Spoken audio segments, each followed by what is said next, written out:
நான் நியாயமாக ஒரு கேள்வி வைக்கிறேன், அதுக்கு மட்டும் நியாயமாக ஒரு பதில் சொல்லிட்டு நீங்கள் போகலாம். தோனி பேட்டிங் ஆடுறதுக்கு முன்னாடி அவரோட ட்ரெஸ்ஸிங் ரூமில் உக்காந்துட்டு இது வரைக்கும் நம்ம தோற்ற மேட்ச்லாம் என்ன, அதை நம்ம நினச்சி பார்ப்போம். இந்த இடத்துல நம்ம 6 அடிக்கலை, இந்த இடத்துல நம்ம கப்பு ஜெயிக்கலை, அதை நினச்சி பார்த்துட்டு அப்புறம் நம்ம மேட்ச் ஆட போகலான்னு போவாரா? இல்லை இது வரைக்கும் நம்மளை அடித்த கிரேட்டஸ்டான 6, நம்ம கப்பு வாங்கின மூமெண்ட்ஸு, நம்ம எப்படி எப்படிலாம் ஆட போகிறோன்னு நல்ல விஷயத்தை நினச்சிட்டு போவாரா? அஃப்கோர்ஸ் நல்ல விஷயம் தான் நினச்சிட்டு போவார். அதேமாரி தான் நீங்கள் டெய்லியும் காலையில் எழுந்திருக்கு போகும்போது ஒவ்வொரு தடவையும் நெகட்டிவான விஷயத்தையே நீங்கள் போட்டு உங்கள் மைண்டில் நினச்சிட்டே இருந்தீங்கன்னா எப்படி ஏதாவது ஒரு விஷயம் நல்லது நடக்கும் மட்டும் நீங்கள் நினைக்கிறீங்க? அதை மட்டும் எனக்கு சொல்லிட்டு போங்க. நான் கேட்டது நியாயம் தானே?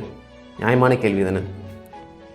புரிஞ்சுக்கோங்க, உங்களோட ஒவ்வொரு மெமரியும் அழிஞ்செலாம் போகாது. உங்களோட சப்கான்ஷியஸ் மைண்டில் ஸ்டோர் ஆகிட்டு தான் இருக்கும். பட் நிறைய பேர் என்ன பண்ணுவாங்கன்னா, அவங்க லைஃப்பில் நடந்த ஒரு நெகட்டிவான மெமரிஸ் மட்டும் அடிக்கடிக்கு ரீப்ளே பண்ணிக்கிட்டே இருப்பாங்க. அவங்க அசிங்கப்பட்டது, அவமானப்பட்டது, ஃபெயிலான விஷயம் அதையே நினச்சி பார்த்தே இருப்பாங்க. தென் அதே அவங்க லைஃப்பில் நடந்துக்கிட்டே இருக்கும். ஏன் உங்கள் லைஃப்பில் பாசிட்டிவான விஷயம் எதுவுமே ஹேப்பன் ஆகவே இல்லையா? இருக்குது. ஒன்றும் இல்லைன்னு கமெண்ட் பண்ணுறது இருக்குது. பட் நீங்கள் அதை நினச்சி பார்க்குறதே இல்லை.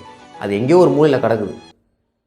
புரிஞ்சுக்கோங்க, wherever the attention goes the energy flows.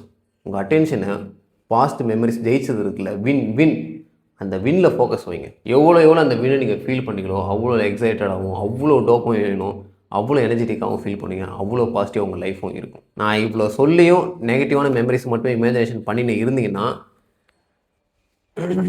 நான் ஒன்றும் சொல்கிறதுக்கு இல்லை. ஃபாலோ பண்ணிக்கோங்க. இன்னும் இதேமாதிரி நிறைய விஷயங்களை பார்க்கலாம்.